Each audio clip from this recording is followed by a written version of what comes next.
Hello मेरे class 10th के दोस्तों, जैसा कि आप सभी को मालूम है कि हम लोग पढ़ रहे हैं इंटरनेट मॉडल पेपर 2026, जिससे क्वेश्चन जो है आपके एग्जाम में बहुत सारा आता है। तो इसमें का जो है आपको एक भी एमसीक्यू जो है रटना नहीं है, इसको समझना है। हम इसको अभी यहाँ सॉल्व करेंगे। जैसे देखिए, निम्नलिखित में से कौन सा अपूर्णांक संख्या है? तो अपूर्णांक संख्या उसको कहते हैं जो रूट में पूर्ण जो है वर्ग नहीं हो। तो देखिए 441 भी पूर्ण वर्ग है, 2601 भी पूर्ण वर्ग है, 2209 भी पूर्ण वर्ग है। अगर आपको कुछ पहचान में नहीं आ रहा है तो आप देखिएगा, हमेशा जो है ये आपको अंश बाटा हर में देता है। तो जैसे 2 बाटा यहाँ 100 है, तो इसको जैसे हम कटाएंगे तो हमारा क्या हो जाएगा, 2 से 100 कटेगा 50 बार में, तो रूट अंडर आ जाएगा 1/50। और 50 को जैसे हम तोड़ेंगे यहाँ यहाँ ध्यान से देखिए, जब हम 50 को जो है तोड़ेंगे तो ये नहीं टूटेगा।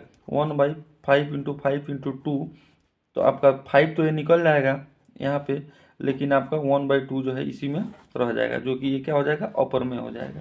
ठीक है। अगला है, यदि दो धनात्मक पूर्णांक के लौसत तथा मौसत समान हो तो संख्याएं होंगी। तो ये तो थ्योरी है, इसका आंसर हो जाता है सहभाज। आप सभी जो है इसका याद कर लीजिएगा।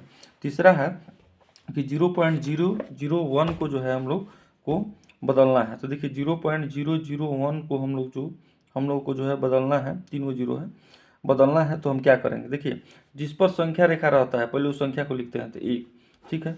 अब देखते हैं कि दशमलव के बाद कितने अंक है, तो 1 2 3 4, तो 1 लिखकर 4 को जीरो लगा दीजिए। ठीक है। अब देखते हैं कि कोई ऐसी संख्या है जिस पर संख्या रेखा नहीं है, तो इसमें तो ऐसी कोई संख्या नहीं है, तो 1 घटा लेंगे तो हो जाएगा कितना, 1। और 10,000 में से 1 जाएगा तो 9,999 आपका क्या हो जाएगा, आंसर हो जाएगा, जो कि ऑप्शन में आपका ए में है। ठीक है। उसके बाद है चौथा नंबर, जो कि थ्योरी है। किसी पूर्णांक के लिए विषम संख्या का रूप क्या होता है? तो हमेशा जो है 6m+1 होता है। आप इसको दिमाग में रखिएगा। उसके बाद जो है पाँचवा नंबर क्वेश्चन, यदि ए बराबर 3² इंटू बी बराबर 3 इंटू 5² गुने 7 के पावर पी है, और सी बराबर है 3 के पावर 4, यहाँ ध्यान से देखिए 3 के पावर 4 और गुने 7 के पावर 3 का लॉसा ए बी सी इतना दिया है, तो पी का मान निकाल। देखिए लॉसा में हम आपको बताए हैं, लॉसा मतलब क्या होता है, एलसीएम।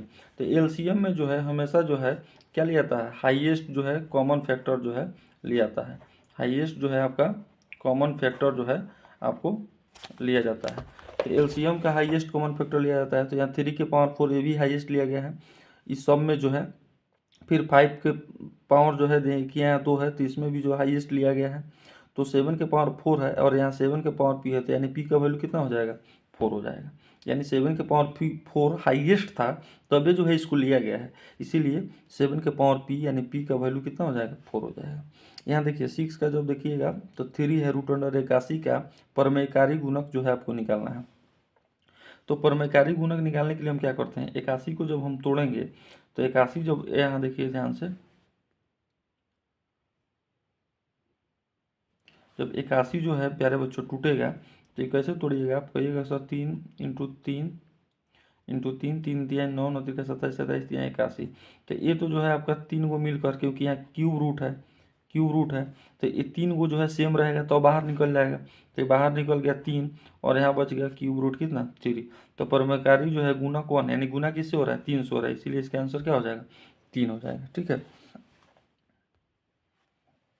चलिए 7 नंबर क्वेश्चन को आप जब ध्यान से देखिएगा, 7 नंबर क्वेश्चन को ध्यान से देखिएगा, तो 7 नंबर क्वेश्चन है कि 36x के power 5 Y square coma 54x के पावर 4 वाई क्यू तथा 90x के पावर 6 वाई 4 का मौसा है। तो देखिए हम बताए थे कि एलसीएम जो होता है, एलसीएम जो होता है उसमें जो हम लोग हाईएस्ट जो है कॉमन फैक्टर लेते हैं, हाईएस्ट जो है आपका कॉमन फैक्टर लेते हैं, और एचसीएफ में जो है आपका लोएस्ट कॉमन फैक्टर लिया जाता है, लोएस्ट कॉमन फैक्टर। तो देखिए यहाँ x के पावर 5 है, x के पावर 4 है और x के पावर 6 है।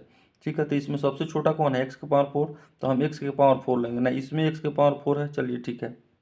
अब इसमें वाई स्क्वायर, वाई के पावर 3 और वाई के पावर 4, तो इसमें सबसे छोटा कौन है, वाई स्क्वायर है कि वाई 3 है कि वाई 4 है, तो वाई स्क्वायर है, वाई स्क्वायर है यहाँ, लेकिन यहाँ वाई के पावर 4 है, तो ये सब ऑप्शन नहीं होगा, आपको निकालने का जरूरत नहीं है, केवल जो है एक्स वाई से भी पकड़ सकते हैं, इसका ऑप्शन नंबर ए सही हो जाएगा।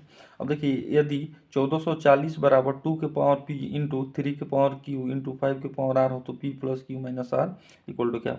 तो 1440 को आपको क्या करना होगा, तो 1440 को आपको मुख्य तौर पर आपको निकालना होगा क्या, तो 1440 को आपको निकालना होगा फैक्टर।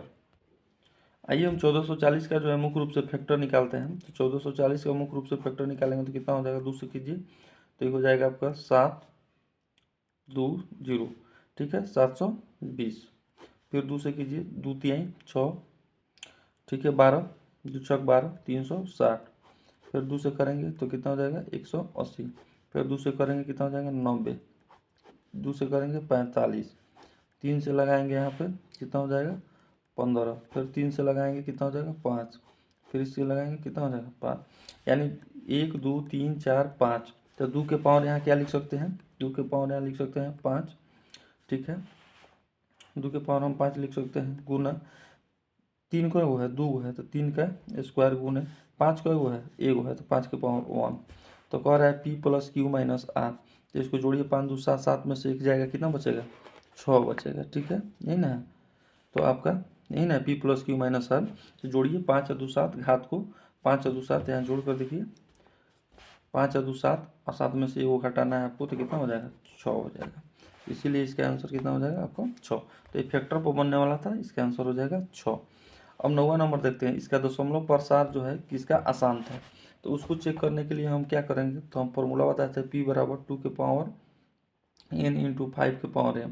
जो 2 और 5 का जो है फैक्टर होगा, गुणनखंड होगा, वो जो है हमेशा शांत देगा, जो नहीं होगा वो अशांत देगा। तो इसको हम लोग जो है उस प्रकार से चेक कर लेंगे। तो मुख्य तौर पे जो है हमको लग रहा है कि सब जो है ये भी हो जाएगा, ये भी हो जाएगा, लेकिन सी में जो है 462 है, इसमें 3 आ जाएगा, इसीलिए जो है मुख्य तौर पे अशांत जो है आपका सी हो जाएगा। 10 नंबर, यदि n एक प्राकृतिक संख्या है तो n के पावर जो है आपका, तो देखिए प्राकृतिक संख्या है ना, तो इसका फॉर्मूला होता है, एक बार दोनों को जोड़ दीजिए तो 9 और 4 कितना हो जाएगा 13 हो जाएगा। 13 और एक बार घटा दीजिए तो 9 में से 4 जाएगा तो कितना हो जाएगा, बोलिए ध्यान से।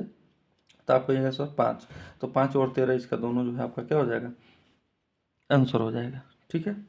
आगे बढ़ते हैं। यदि 65 तथा 117 का मौसा 65n - 117 के रूप में हो तो n का मान ज्ञात करें। ये सब क्वेश्चन जो है बहुत ईजी होता है। इसको कैसे बनाते हैं ध्यान से समझिए। आप जो है एक ऐसी संख्या लीजिए इसमें से जिसको घटाने पर जो है ऐसा संख्या है दोनों को कट कर दें। तो मान लीजिए अगर हम 2 लेते हैं तो 65n है, तो n के वैल्यू अगर 2 लेते हैं तो 65 में 2 से गुना करेंगे तो कितना हो जाएगा 130 हो जाएगा। और 130 में से 117 जाएगा तो कितना बच जाएगा, तो आपको कहेगा 13 बच जाएगा। तो 13 से देखिए ये भी कट जा रहा है 130, और 13 से 117 जो है ये भी कट जा रहा है, कटने जा रहा है।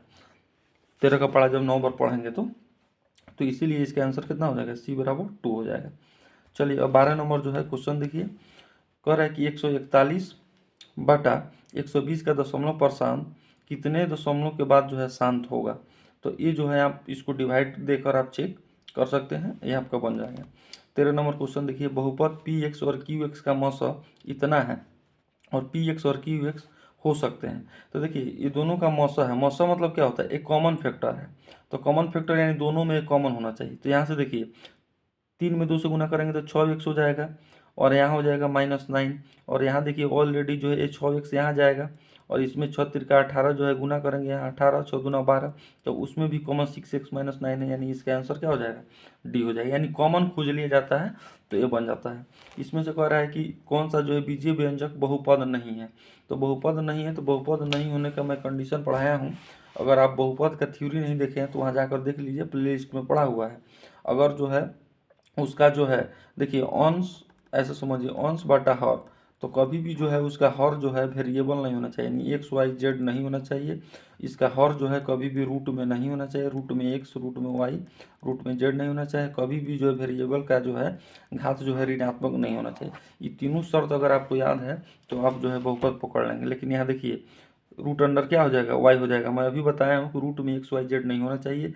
रूट जो है ये कभी भी ऐसे 1 बटा रूट अंडर y नहीं होना चाहिए, या फिर कभी जो है y के पावर -1 x के पावर -z नहीं होना चाहिए। इसलिए इसका आंसर क्या हो जाएगा, C हो जाएगा। अब आइए 15 नंबर क्वेश्चन देखते हैं। मुख्य तौर पे यदि बहुपद 5y² - y + 25 के शून्यक अल्फा प्लस बीटा है तो alpha × beta by 1/α plus beta का मान निकालना है। तो इसके लिए आपको फॉर्मूला याद रखना होगा। इसको देखिए यहाँ पे हम सॉल्व कर लेते हैं। इसको सॉल्व करने के लिए क्या है, 5y² - y + 25। तो अल्फा प्लस बीटा का फॉर्मूला होता है -b/a, ठीक है। तो यहाँ देखिए y है तो माइनस है, तो माइनस माइनस खत्म हो जाए। a का वैल्यू कितना है 5 है, तो 1/5। अल्फा × बीटा का वैल्यू होता है c/a, तो यानी 25 है, और यहाँ सी का वैल्यू कितना है 25, ए का वैल्यू कितना है 5 है, तो 25/5, तो इतना कितना हो जाएगा 5 हो जाएगा। अब क्वेश्चन में दिया है अल्फा इंटू बीटा इंटू 1 कितना है जी, अल्फा प्लस बीटा है। तो अल्फा इंटू बीटा कितना है, तो अल्फा इंटू बीटा 5 है, गुने अल्फा प्लस बीटा कितना है, देखिए तो 1/अल्फा प्लस बीटा कितना है, ठीक है। तो अल्फा इंटू बीटा कितना है 5 है, इंटू 1/अल्फा प्लस बीटा कितना हो जाएगा, तो देखिए 1/1/5, तो ये 5 चला जाएगा कहाँ ऊपर, तो ये हो जाएगा कितना 5 इंटू 5, तो कितना हो जाएगा 25 हो जाएगा। तो इसका आंसर कितना हो जाएगा 25 हो जाएगा, ठीक है। अगर कोई भी जो है 2 बाटा में रहता है जैसे 1/1/5, तो ये चला जाता है ऊपर, इससे गुना हो जाता है, तो इससे गुना हो जाएगा तो कितना हो जाएगा 5 इंटू 5 ही हो जाएगा। तो इसलिए जो है इस चीज़ को आप दिमाग में रखिएगा। तो इसका आंसर कितना हो जाएगा, इसका आंसर हो जाएगा मुख्य तौर पे 25 हो जाएगा। यदि बहुपद px का एक शून्यक 5 हो, तो ये तो आप लगातार जो है क्वाड्रेटिक इक्वेशन में बनाए होंगे कि अगर शून्यक 5 हो तो हम क्या करते हैं x बराबर 5 लिखते हैं, फिर x माइनस 5 का वैल्यू कितना बराबर 0 के बराबर कर देते हैं। इसका आंसर कितना हो जाएगा ए हो जाएगा। उसके बाद में इसको देखिए, यदि 2x² plus 7x plus P के शून्यक अल्फा प्लस बीटा हो तो इतना का वैल्यू निकालना है। तो देखिए इतना का वैल्यू आपको निकालना आना चाहिए। Alpha square plus beta square का वैल्यू आप क्या लिख सकते हैं, तो आप लिख सकते हैं alpha square alpha plus beta के square minus twice alpha into beta, ठीक है, प्लस ये वाला जो है लिख लीजिए अल्फा इंटू बीटा। अब देखिए -2 अल्फा इंटू बीटा में से एगो अल्फा इंटू बीटा घटेगा तो कितना हो जाएगा, तो ये हो जाएगा अल्फा प्लस बीटा का square minus alpha into beta हो जाएगा। तो अल्फा प्लस बीटा का स्क्वायर हम करेंगे तो कितना हो जाएगा जी, तो यहाँ से ले लीजिए अल्फा प्लस बीटा क्या होता है -b/a यानी -7/2, और उसका स्क्वायर करेंगे तो पॉजिटिव हो जाएगा, तो हो जाएगा 49/4, ठीक है, माइनस अल्फा इंटू बीटा, तो अल्फा इंटू बीटा c/, यानी p/2, कितना हो जाएगा p/2 होगा ना। अब 4 2 का जब लोग उत्तम लेंगे तो हमारा कितना हो जाएगा 4 हो जाएगा, और यहाँ 49 हो जाएगा, 4 एकम 4, 2 दूना 4 -2p हो जाएगा। और ये जो है बराबर है किसके, तो ये जो है यहाँ देखिए 49 -2p/4 बराबर है आपके किसके बराबर है 21/4 के बराबर, 4 से 4 कट जाएगा। अब यहाँ